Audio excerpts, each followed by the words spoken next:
Hello, boils and ghouls. Today we bring you a collection of scary stories of the SpongBob variety. We've got 3 spooky tales of SpongBob terrors to creepify you. So let us start with the first scary tale, SpongBob 9/11/2006. Most people remember what they were doing on September 11th, but not many remember the strange incident that happened 5 years later on the exact same date. It was Monday morning, September 11th, 2006, at around 9:20 a.m. AST, during a Nicktoons rerun block. The show SpongeBob SquarePants was airing. The episode lineup that day included Graveyard Shift and Money Talks. Everything was normal until it wasn't. The hijacking occurred midway through the Money Talks, a less-known episode where Mr. Krabs wishes that he could talk to money. At around the 6-minute mark, something changed. The picture briefly distorted, only for a fraction of a second, accompanied by a sharp, metallic screech. Viewers initially thought it was a cable glitch, but what came next proved it was anything but. The scene on screen showed Squidward walking out of the Krusty Krab's back room. Oh, the back rooms? Money falling from his arms like spaghetti out of his pockets.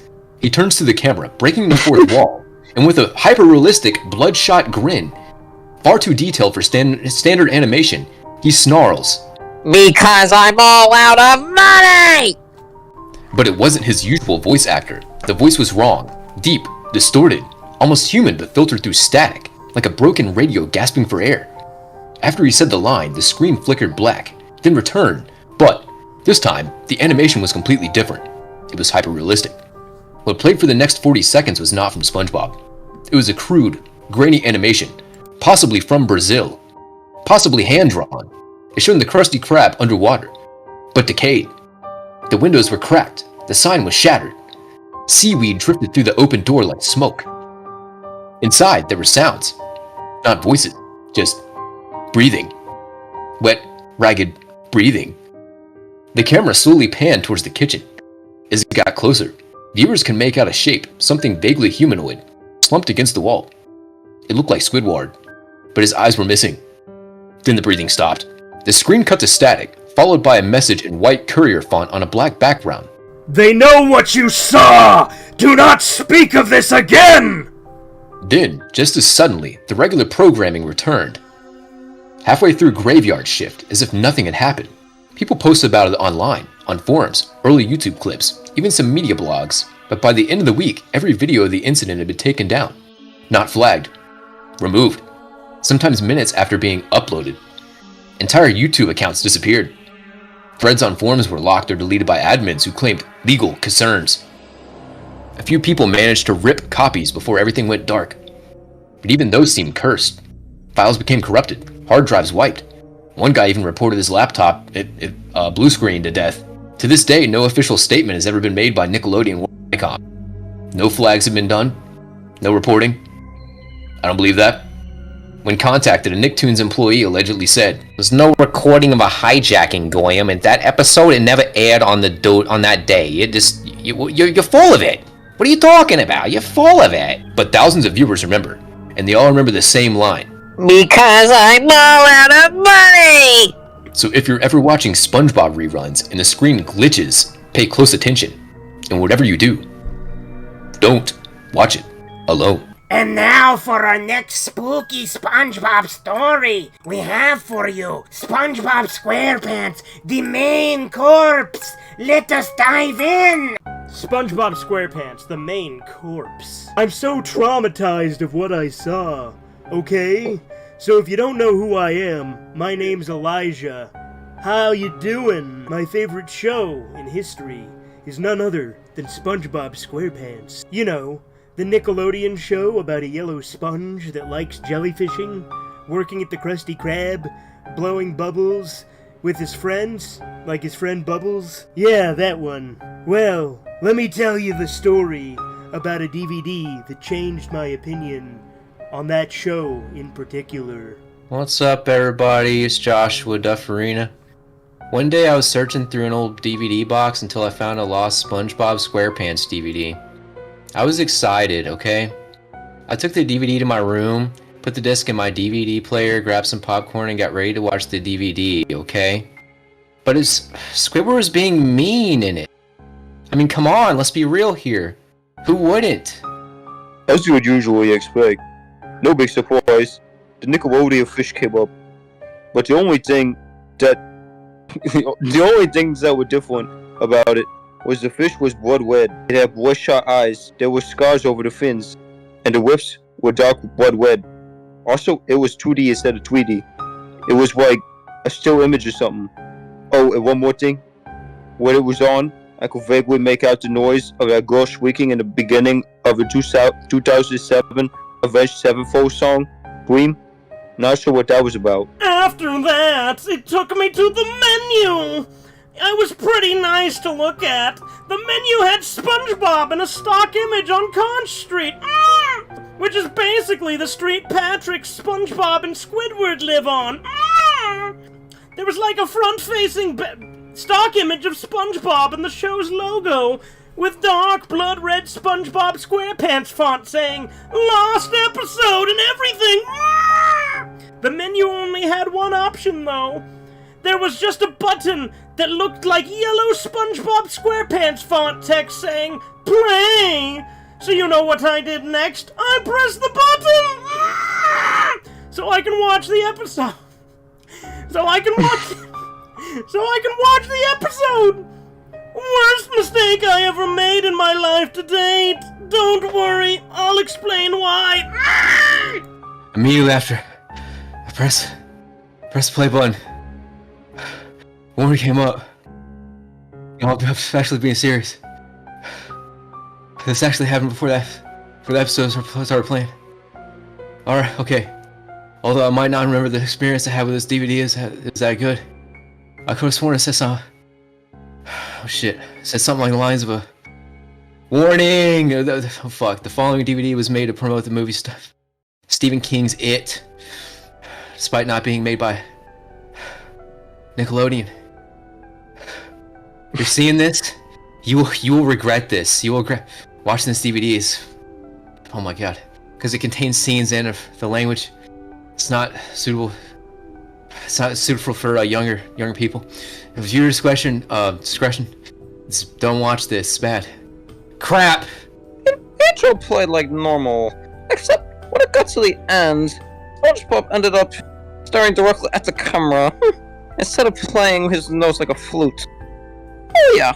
Also, SpongeBob had bags under his bloodshot eyes and short but sinister smile, and his clothes looked kinda tattered.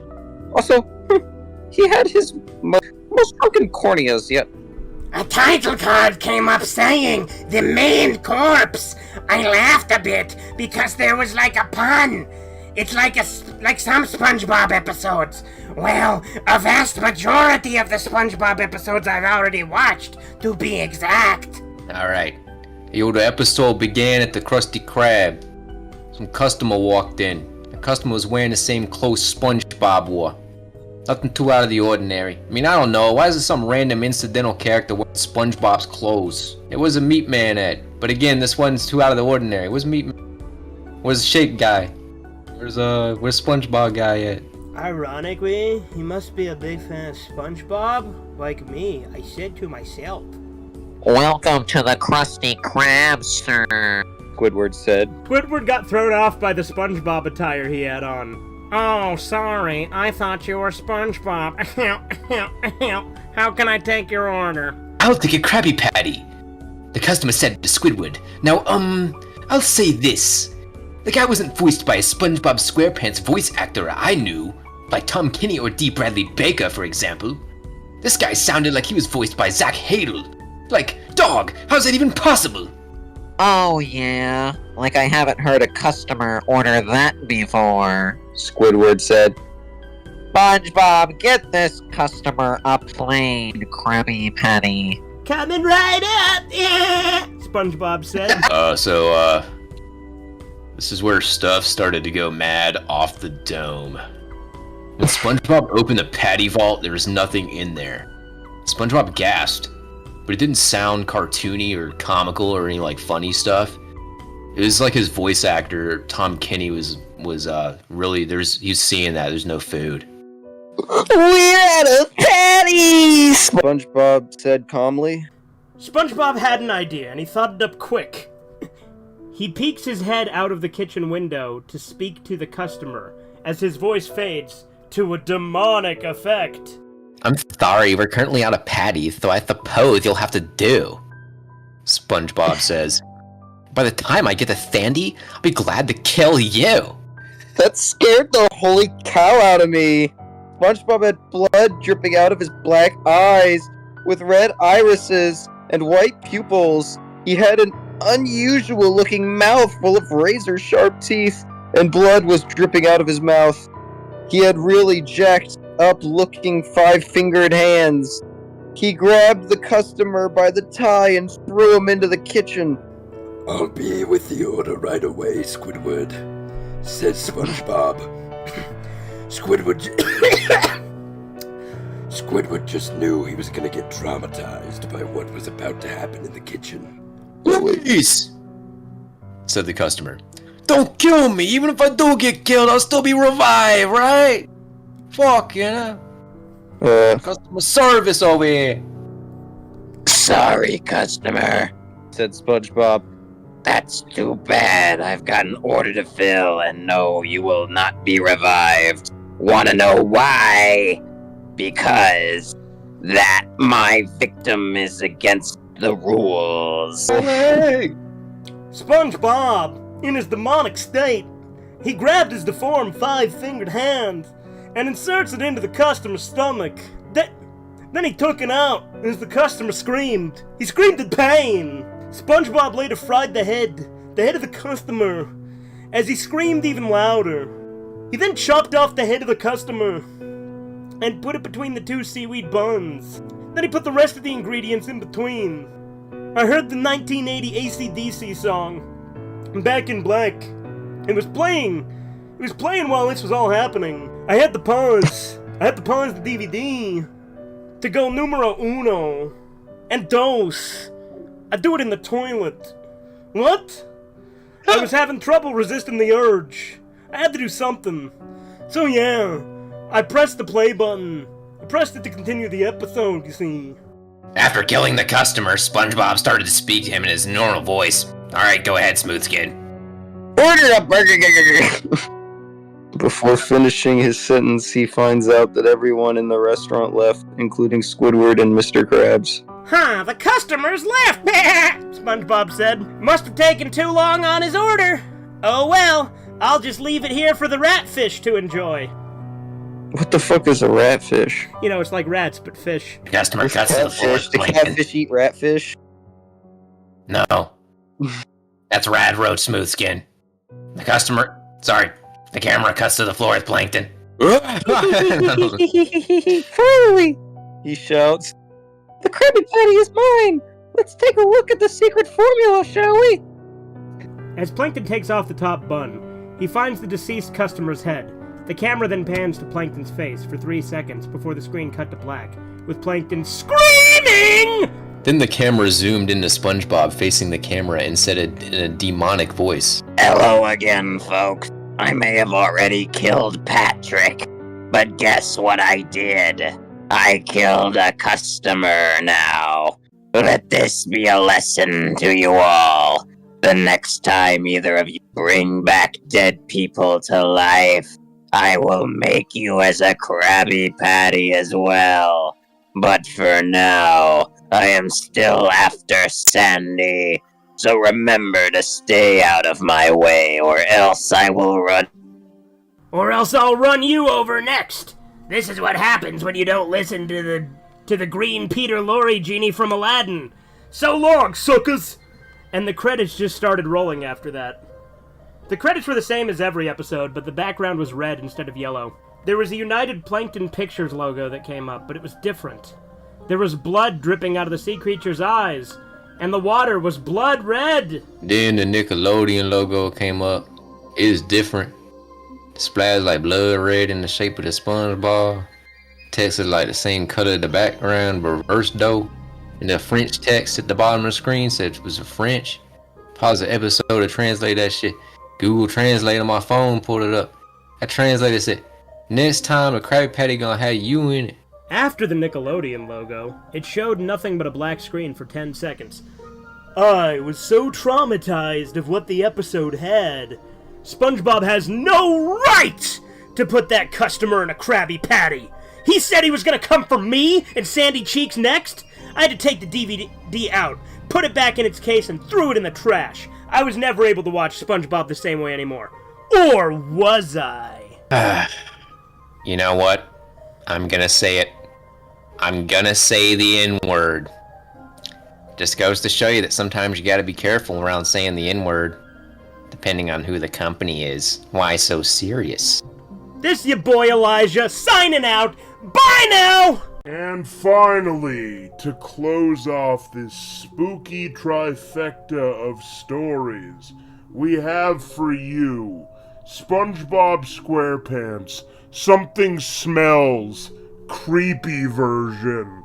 Let's dive into our last spooky tale. Every weekday after doing my homework, I would rush over to my TV, eagerly anticipating the moment I could switch the channel to Nickelodeon and indulge in a little delightful world of SpongeBob SquarePants. At the tender age of 9, this beloved cartoon brought immense joy and laughter to my life. The whimsical underwater adventures and lovable characters were like a magical escape from the mundane routines of my childhood. But then, on that fateful day, the day of June 6th, 2006, everything changed.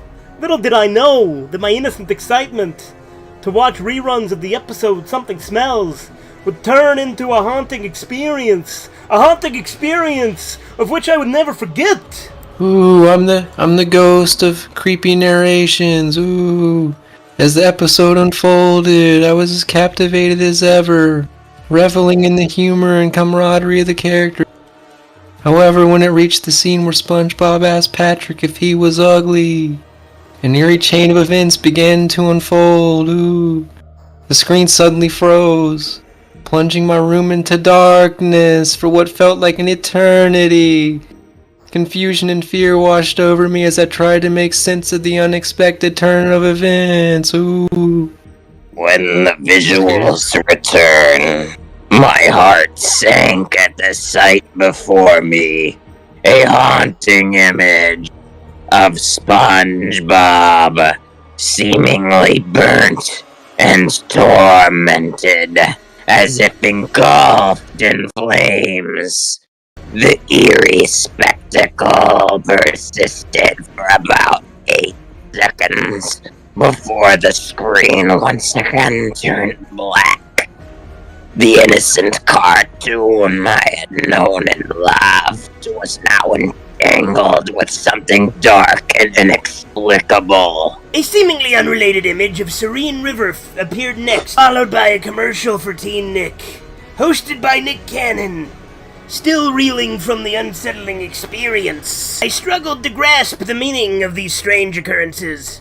To my dismay, the cryptic text emerged on the left of the screen, addressing the creator, Stephen Hillenberg, in a customary tone. Stephen, why would you murder me? I thought we were husband and wife. Your behavior was normal at the time we were together. Why did you kill me? Please, tell me why.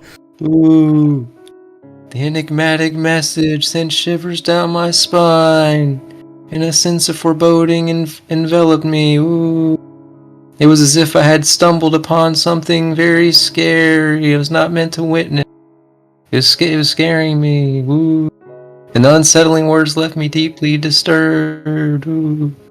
As if to deepen the trauma, the screen flashed the word "why." Its intensity enough to unsettle even the bravest of hearts. The flashing ceased, and a chilling drawling of SpongeBob against a foreboding red backdrop appeared, accompanied by the ominous text, "See you in hell, Steven Hillenberg." The disturbing images played on loop in my mind, leaving an indelible mark on my young psyche. The sequence finally culminated with the Nickelodeon logo against an empty background, but to my surprise, none of the splats that make up for the logo were shown. It only showed the text, followed by the familiar technical difficulties screen. I couldn't bear the eerie experience any longer, and with trembling hands I switched off the TV, seeking solace in the safety of the real world. That unforgettable day left me traumatized, and it left forever altered the way I viewed SpongeBob SquarePants. The innocence and joy that I once associated with the show were overshadowed by a lingering sense of unease and confusion. I tried to move past the unsettling encounter, but its impact on my young mind was undeniable. Despite my best efforts to enjoy SpongeBob adventures like before, that taunting memory persisted, always lurking in the back of my mind. The show that once had been the source of my happiness now provoked an unsettling mix of emotions. Over the years, I questioned whether or not others had experienced the same early sequence, or was it an isolated incident solely for me. Regardless, that fateful episode became part of my personal history, forever intertwined with my personal perception of SpongeBob SquarePants. Through the world that continues to adore the lovable Sponge, my feelings towards the show will forever change. The once blissful relationship I once had with SpongeBob now had a haunted undertone, a dictionary of love and fear that followed me throughout life.